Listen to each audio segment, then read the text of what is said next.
आज हम पारिस्थितिकी पर्यावरण का दूसरा बहुत ही महत्वपूर्ण टॉपिक है। तो इसके जो महत्वपूर्ण प्रश्न परीक्षाओं में आए हुए हैं उनसे संबंधित प्रश्नों को हम हल करने का प्रयास करेंगे। और ये सब प्रश्न हम उनको हल करते आ रहे हैं जो प्रश्न हमारे परीक्षाओं में रिपीटेड होते हैं। ठीक है, और प्रश्नों का क्या एक वो थीम रहती है, किस तरह से पूछता है प्रश्नों को, तो वही सारी चीज़ें हैं। तो देखना है, ठीक है। और हम क्वेश्चन की कोशिश करेंगे जितना उसकी एक्सप्लेन कर सकते हो तो एक्सप्लेन करेंगे, और नहीं तो जो क्वेश्चन वन लाइनर होंगे उनको वन लाइनर सॉल्व करने का प्रयास करेंगे। ठीक है, तो जैसे पहला प्रश्न हमारा दिया हुआ है, परिस्थितिकी निम्न में से के बीच परस्पर संबंधों का अध्ययन है। ठीक है, तो परिस्थितिकी मेनली क्या है, जीव और पर्यावरण के वातावरण जो है उसके बीच संबंध स्थापित करती है। ठीक है, इन दोनों का संबंध रहता है। ठीक, तो ये हमारा 2014 का प्रश्न है। देखिए सन भी हमारे डाल रखे हैं प्रश्न के, तो आप देख सकते हैं साथ में कि प्रश्न कौन सा किस वर्ष में आया हुआ है। प्रश्न नंबर 2, पारिस्थितिक तंत्र। देखिए एक संकल्पना, कुछ नाम स्पेशली हैं तो इनको याद कर लीजिएगा। जैसे कि ये पारिस्थितिक तंत्र दिया था टांसले ने, और टांसले ने जो दिया था ये दिया था 1935 में 1935 में एजी टांसले के द्वारा दिया गया। ठीक है, और इसमें देखिए इस पारिस्थितिकी में क्या क्या है कि जैविक और अजैविक घटनाएं जो हैं, घटक दोनों शामिल होते हैं। प्रश्न नंबर 3 देखते हैं। इसमें पूछ रहा है कि कौन सा सही नहीं है। देखिए ये क्वेश्चन का जो ऑप्शन है इसको आप इम्पोर्टेंट के तौर पे याद कर लीजिए, बहुत रिपीटेड प्रश्न है ये। तो ये इसमें कहा है कि क्लोज तंत्र, तो क्लोज तंत्र ना होकर ये खुला तंत्र होता है, बस ये ध्यान रखना। परिस्थिति कैसा है हमारा, खुला तंत्र। ठीक है, तो ये हमें खास तौर पे ध्यान देना है। बाकी सही है ऑप्शन सारे कि जैविक और अजैविक घटक है, स्वयं उत्पादकता है और प्राकृतिक संसाधन तंत्र है। ठीक है, अगला देखते हैं प्रश्न नंबर 4। प्रश्न नंबर 4 है कि किन 4 घटकों द्वारा पारिस्थितिक तंत्र का निर्माण किया था। इसमें घटक देखने हैं, घटक कौन कौन से, जैसे अजैविक हमने भी बताया था ऊपर, उत्पादक, उपभोक्ता और वियोजक। इसका राइट आंसर होगा सी। बाकी इसके अलावा और कोई ऑप्शन इसमें नहीं बन रहा है। ठीक है, प्रश्न नंबर 5 देख लेते हैं। और प्रश्न नंबर 5 क्या कह रहा है कि इसमें भी वही चीज़ पूछिए कि कौन सा संबंध स्थापित नहीं होता। ठीक है, तो देखिए वही प्रश्न रिपीट हुआ है, इसीलिए हम कह रहे हैं इस प्रश्न को तो आप नोट कर लें कि एक बंद तंत्र होता है, जबकि बंद ना होके कैसा होता है, ये खुला तंत्र होता है। ठीक है, तो इसीलिए बाकी ऑप्शन सारे हमारे सही हैं। कि परिस्थिति भौतिक और जीव पर्यावरण का प्रतिनिधित्व करता है, और कार्यशील इकाई होती है। ठीक है, और अपनी उत्पादकता है। तो ये बाकी तीनों सही हैं और इसमें ये गलत है। ठीक, प्रश्न नंबर 6 देख लेते हैं।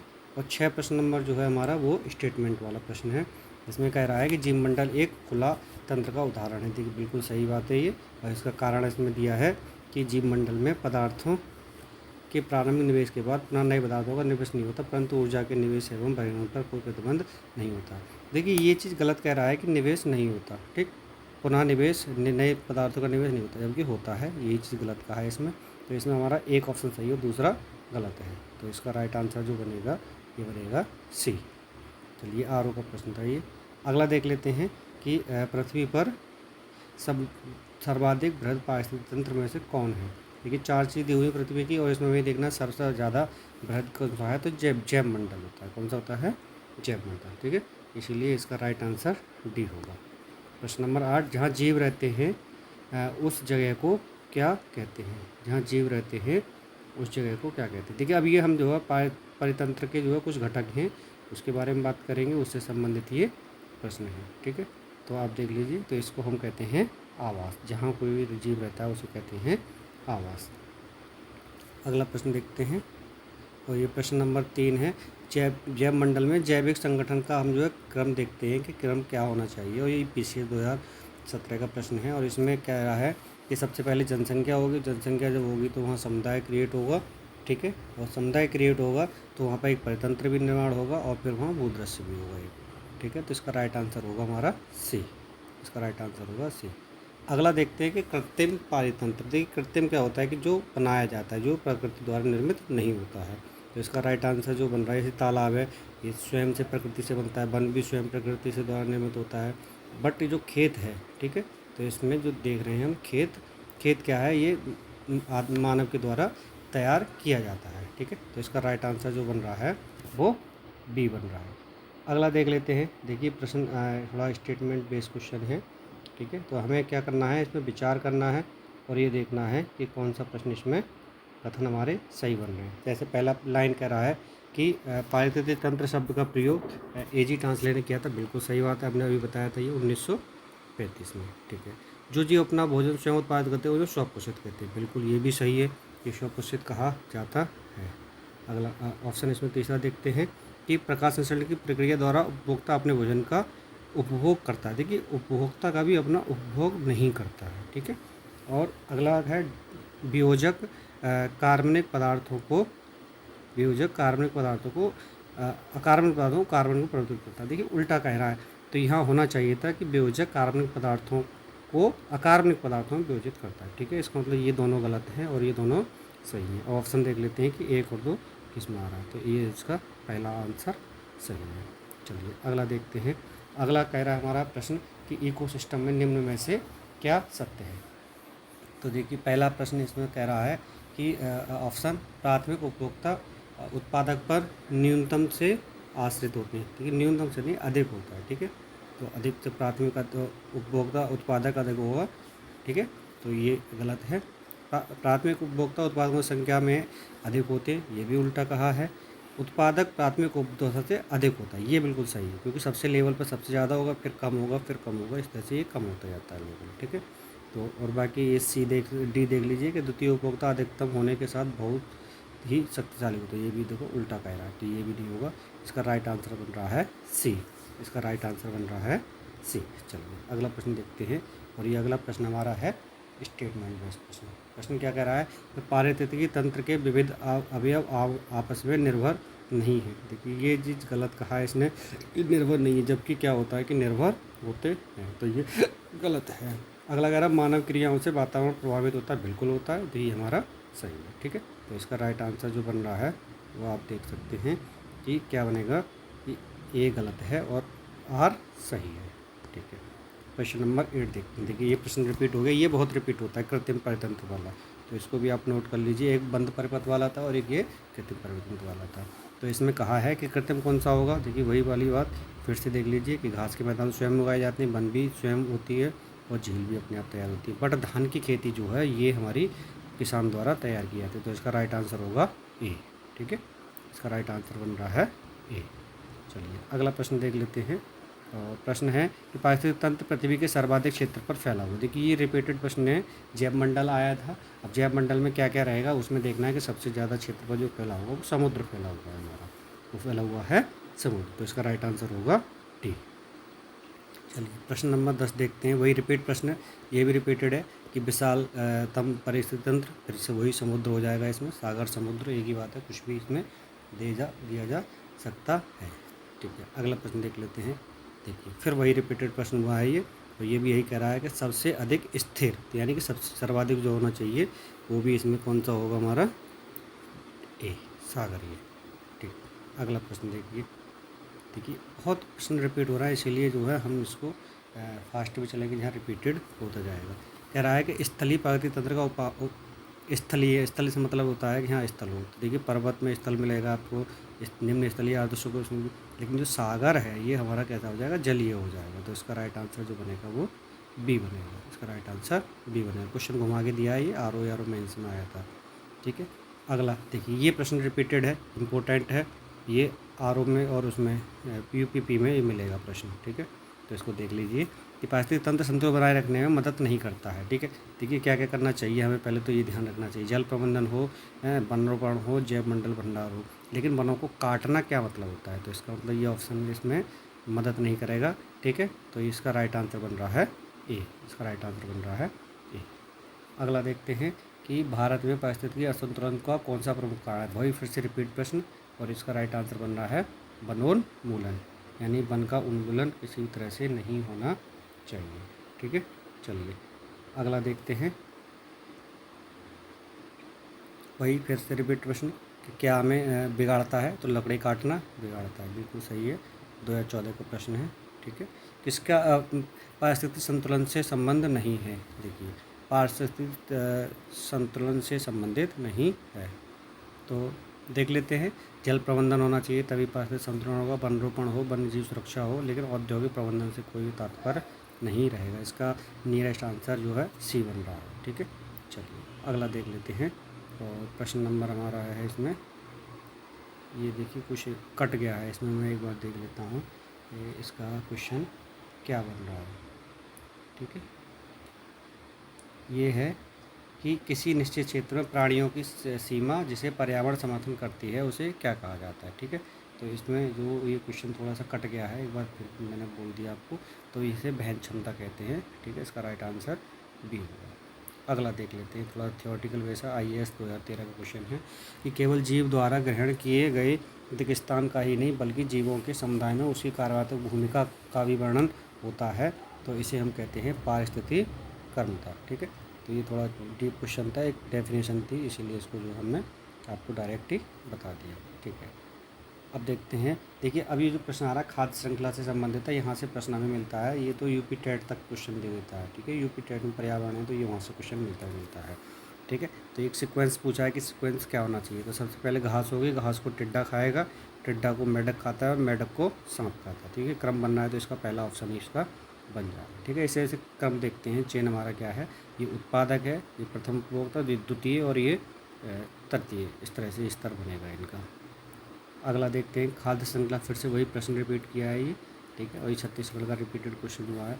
इसमें क्या बन रहा है कि पहले घास, देखिए घास को कौन खाएगा, कौवा नहीं खाता है, मछली नहीं खाती, तो घास को बकरी खाती है और बकरी को आदमी खाता है, तो इसका राइट आंसर बन रहा है बी।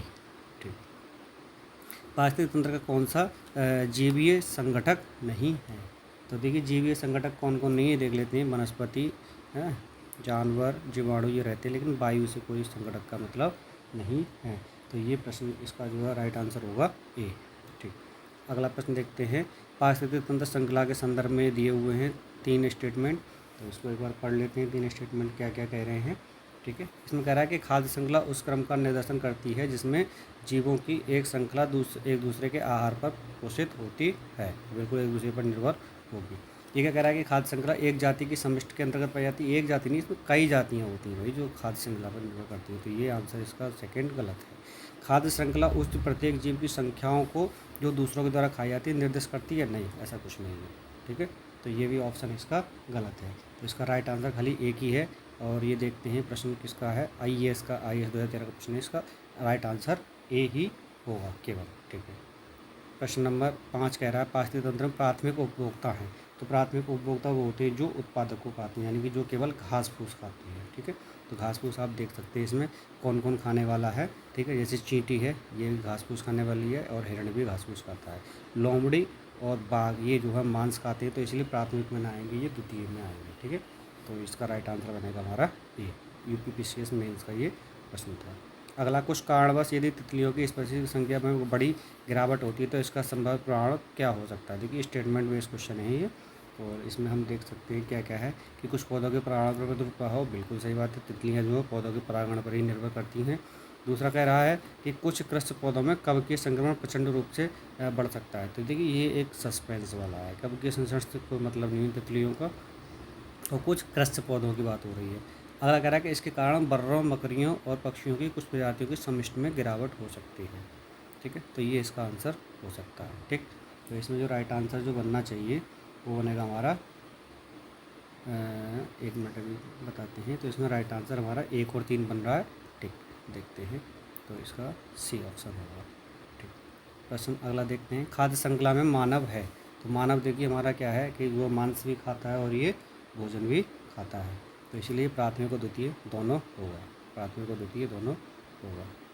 समुद्री वातावरण में मुख्य प्राथमिक उत्पादक कौन होंगे, तो ये फाइटो प्लैंकटॉन्स, ये तो नाम याद करना पड़ेगा आपको, यही पहला ऑप्शन इसका सही बन रहा है।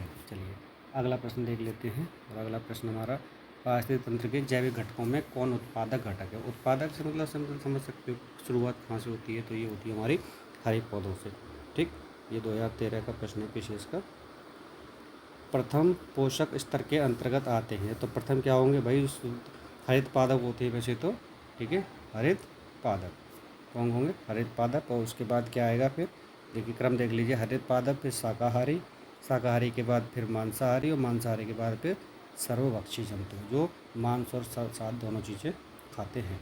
देखिए अगला बहुत अच्छा प्रश्न है ये कि जैविक और अजैविक घटकों के मध्य बिचौलियों का कार्य कौन करता है। ठीक है, तो ये डिकम्पोजर भी होता है और उत्पादक भी होता है। ठीक है, तो इसीलिए इसके 2 ऑप्शन बन रहे हैं, जैसे बी भी सही है और इसका सी भी सही है। ये RO मेंस का प्रश्न था, बहुत आसान प्रश्न है, तो देखना ही है हमें। ठीक। और ये रिवीजन क्विक रिवीजन, ये आपकी सीरीज चल रही है, इसमें क्विक रिवीजन आपका होगा ही होगा। ठीक है, तो अब देख लेते हैं कि सही सुमेलन पूछा है हमसे। तो देखिए कितना अच्छा आराम से दिख रहा है हमें कि ग्लोबल वार्मिंग वर्षा से कोई मतलब नहीं है इसमें, और हरे पौधे पारिस्थितिक तंत्र, ये बिल्कुल सही है। ठीक है, बाकी अजैविक ये भी पर्यावरण से पारिस्थितिकी से संबंधित होता है। ठीक, तो इसका राइट आंसर जो बन रहा है हमारा, वो बन रहा है सी। कौन सा बन रहा है? सी। चलिए प्रश्न अगला देख लेते हैं। 14 जी की आ रही है, यहाँ सीक्वेंस थोड़ा सा गड़बड़ हो गया है।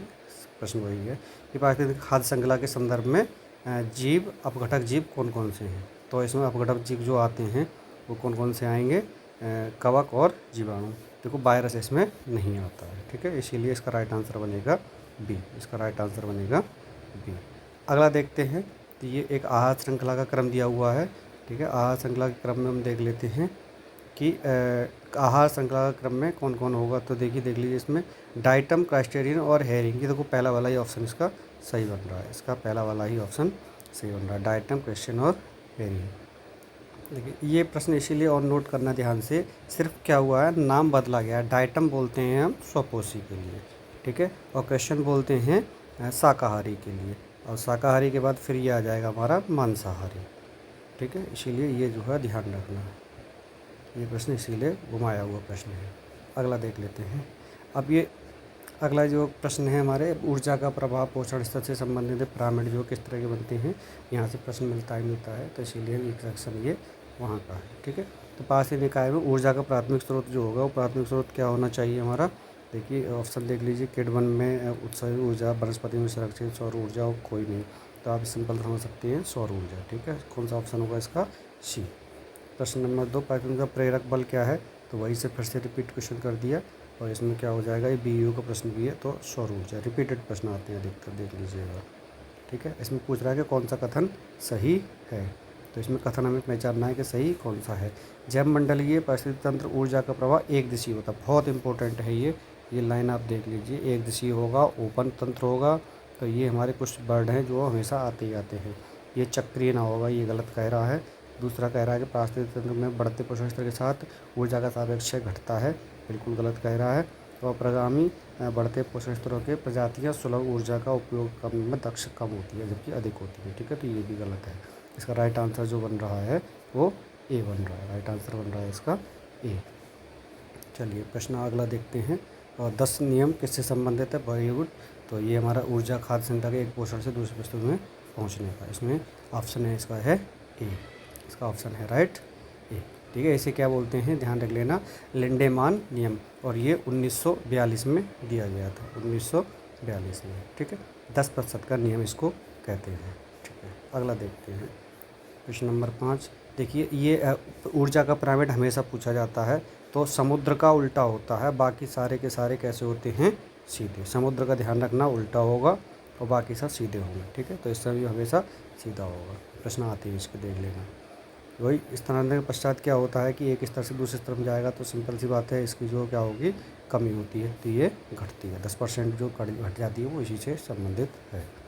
अगला पारिस्थितिक एक प्रश्न दूसरे तरफ जाके रिपीट प्रश्न कर दिया, PCS 2019 में आया था, तो ये भी घटती है। और देखिए यहाँ भी ये आया था हमारा RO 2017 का प्रश्न भी था।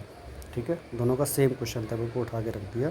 अगला वही सेम क्वेश्चन है कि पारिस्थितिक तंत्र में उच्चतम पोषण स्तर प्राप्त है। देखिए सबसे उच्चतम कहाँ होगा हमारा, ये ध्यान रखना चाहिए कि जो सर्वाहारी होगा वो कुछ भी खा सकता है। ठीक है, तो इसीलिए सबसे उच्चतम स्तर कहाँ पाया जाएगा? सर्वाहारी में पाया जाएगा। ठीक है, जीव भार का पिरामिड कैसा होगा? जीव भार का पिरामिड उल्टा जाता है। देखिए अब ये आ गया प्रश्न कि उल्टा किसका जाता है, तो ये हमने अभी ऊपर बताया था। तो सिर्फ और सिर्फ तालाब, समुद्र या जल से संबंधित होगा, वही उल्टा होगा, बाकी सबका सीधा होता है। ठीक है, तो इसका राइट आंसर हो गया बी।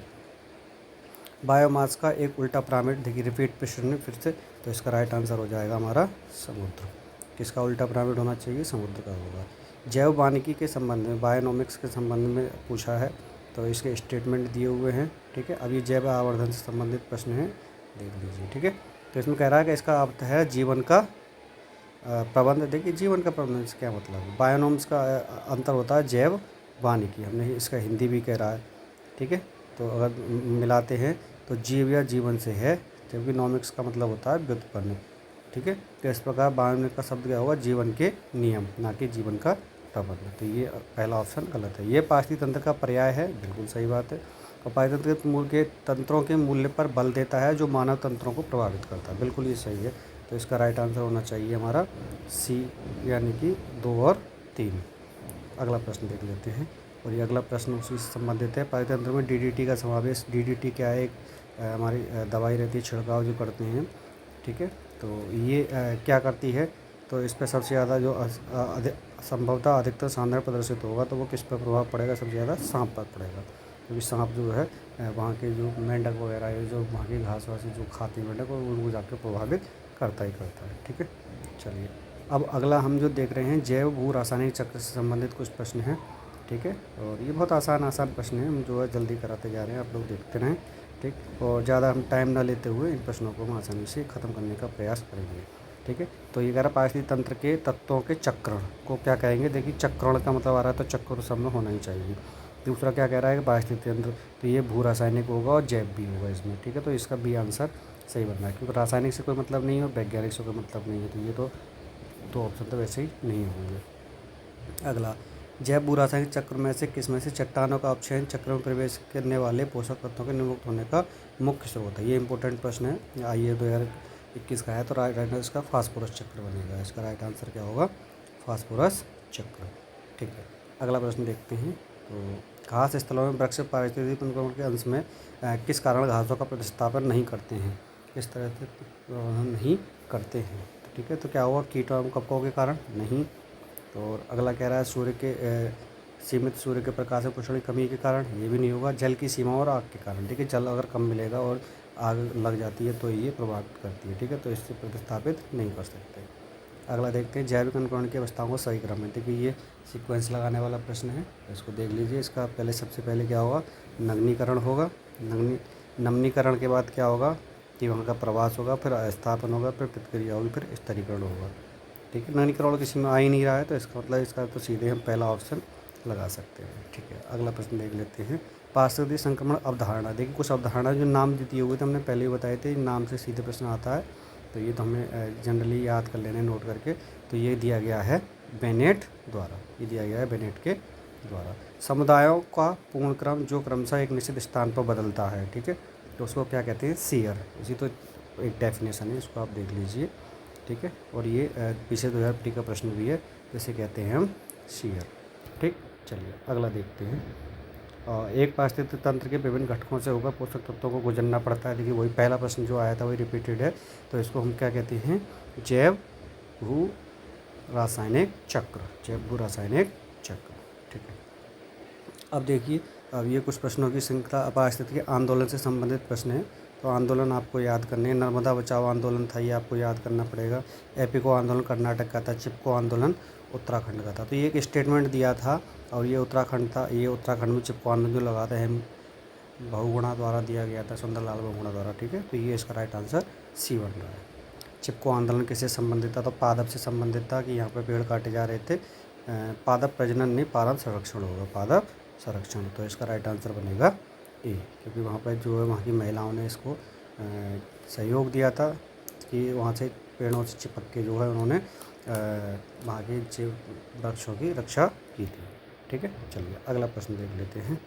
पारिस्थितिक पक्षाप के माप की इकाई पूछ रहा है, तो ये हमें याद कर लेनी चाहिए। इसकी माप होती है भूमंडलीय हेक्टेयर, कितने हेक्टेयर में पेड़ पौधे लगे हुए हैं। एक मनुष्य के जीवन को पूर्ण रूप से धारण करने के लिए आवश्यक न्यूनतम भूमि को क्या कहते हैं, ठीक है। तो ये देखिए, ऑप्शन क्या क्या दिए हैं, जीव जात दिया हुआ है, पारिस्थितिक पक्षाप है, और जीवों में निकेत है, तो इसे हम बोलेंगे पारिस्थितिकीय पदछाप। क्या बोलेंगे, पारिस्थितिकीय पदछाप। तो इसका राइट आंसर होगा बी। चलिए, अगला प्रश्न देखते हैं कि कार्बन के सामाजिक मूल्य पद का सर्वोत्तम रूप से वर्णन करता है, ठीक है।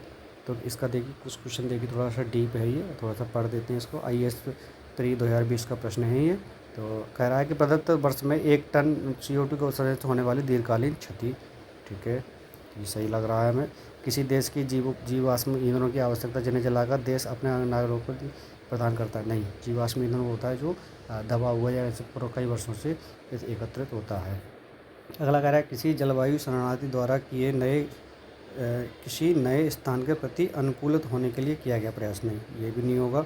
और अगला प्रश्न इसका डी ऑप्शन है कि पृथ्वी ग्रह पर किसी विशेष व्यक्ति विशेष द्वारा अंतरिक्ष कार्बन चिन्ह, नहीं, ये भी नहीं होगा, ये भी नहीं होगा। तो इसका राइट आंसर जो बन रहा है वो ए बन रहा है कि प्रत्येक वर्ष में 1 टन CO2 को उत्सर्जित होने वाली दीर्घकालीन क्षति। ठीक है, चलिए अगला देख लेते हैं कि मिलेनियर इकोसिस्टम असेसमेंट परिस्थिति तंत्र की सेवाओं के निम्नलिखित प्रमुख वर्गों का वर्णन करता है। व्यवस्था, समर्थन, नियंत्रण, संरक्षण, सांस्कृतिक। इनमें से कौन सी एक समर्थ सेवा है? देखिए ये IAS 2013 का प्रश्न है और देख लीजिए प्रश्न बहुत अच्छा है ये। और इसका जो बन रहा है पोषण चक्रण और फसल परागण, किसका कहा है इसमें? पोषण चक्रण और फसल परागण। तो इसका राइट आंसर ये होगा। चलिए अब हम जो है अगले सेगमेंट की ओर चलते हैं और अगला सेगमेंट पारिस्थितिकी तंत्र। अब इकोसिस्टम जो अभी तक पढ़ते आ रहे थे तो इसमें क्या क्या होता है एक बार इसके क्वेश्चन भी देख लेते हैं कि किस तरह से इसमें प्रश्न आते हैं। ठीक है, और पहला ही प्रश्न है, बहुत महत्वपूर्ण प्रश्न, रिपीटेड प्रश्न, इंपॉर्टेंट है और ये UPP में आपको इसका प्रश्न ये मिलेगा देखने को, पर्यावरण का।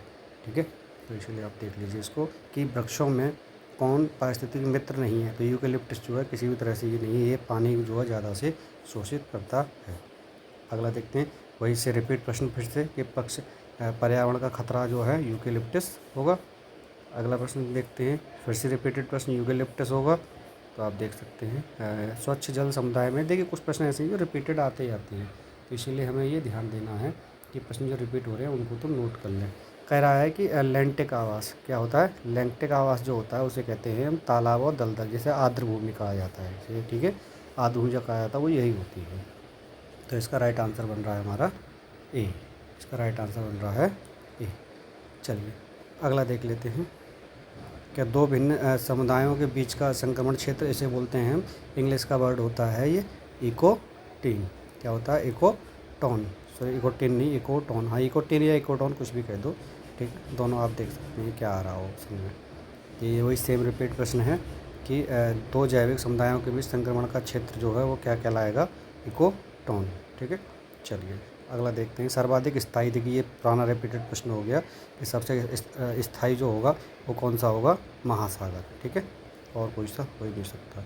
सबसे स्थायी फिर से वही रिपीटेड प्रश्न, महासागर। डी ऑप्शन इसका बनेगा। अगला देखिए, पारिस्थितिक तंत्रों की घटती उत्पादकता क्रम में कौन सा सही क्रम है? घटते हुए हमें बताना है, तो घटते हुए का ध्यान रखना हमेशा। ठीक है, तो सबसे ज़्यादा जो होगा वो मैंग्रोव होगा। सबसे ज़्यादा कौन सा होगा? मैंग्रोव। ठीक है, और उसके बाद फिर घास स्थल, मैंग्रोव, फिर घास स्थल, फिर झील, फिर महासागर। ठीक है, तो इसको आप एक बार देख लीजिए। ये प्रश्न मुझे उल्टा भी लग रहा है क्योंकि अगर घटती उत्पादकता, हाँ ध्यान रखना, घटती उत्पादकता अगर कहा जाएगा तो हमारा सी ऑप्शन बनेगा इसका। ठीक है, तो बढ़ती कहा था तो ए बनता। अगला देखते हैं, डीप इकोलॉजी शब्द। देखिए इंग्लिश वर्ड भी याद रखना, गहन पारिस्थितिकी और डीप इकोलॉजी। तो ये जो दिया था, तो ये दिया था हमारा किसने? इसको देखना है, तो ये है अर्नेस्ट नेस। ठीक है, अगर एक खाली पारिस्थितिकी होता तो कौन होते? आप कमेंट बॉक्स बताइए जरा। आपने पहले स्टार्टिंग में बताया था, ये बताना। और ये भी हिंट बता रहे हैं, पारिस्थितिकी खाली रहा था 1935 में दिया था। ठीक है, चलिए अगला प्रश्न देखते हैं। क्या देखते हैं कि मोनोक्लाइमैक्स यानी एकल चरम सिद्धांत का प्रतिपादन किया था, तो ये किसने किया था? देखिए कुछ नाम है, ये आप देख लीजिए, प्रश्न रिपीट हो जाते हैं। ये PCSP का RO का प्रश्न है 2021 का, और इसका राइट आंसर है F.E. क्लेमेंट्स। F.E. क्लेमेंट्स इसका राइट आंसर होगा, F.E. क्लेमेंट्स। ठीक है, अगला देखते हैं, परिस्थिति निषेध या आला क्या बोलते हैं, या आला की संकल्पना किसने दी थी? ठीक, तो ये भी प्रश्न अब रिपीटेड प्रश्न है, तो ये ग्रेनेल ने दी थी। ये नाम वाले प्रश्न आते ही आते हैं, प्रश्न कभी मिल जाता है, पेपर टेढ़ा बना दे तो। ठीक है, अगला प्रश्न है हमारा स्टेटमेंट बेस्ड क्वेश्चन है और ये PCS 2022 का प्रश्न है। पहला स्टेटमेंट कह रहा है कि यह उन परिस्थिति निकेतन में बताना है कि यह उन स्थितियों की श्रेणी का प्रतिनिधित्व करता है जो संसाधनों के उपयोग और पारिस्थितिक तंत्र में उसकी कार्यात्मक भूमिका को सहन कर सकती है। बिल्कुल सही बात।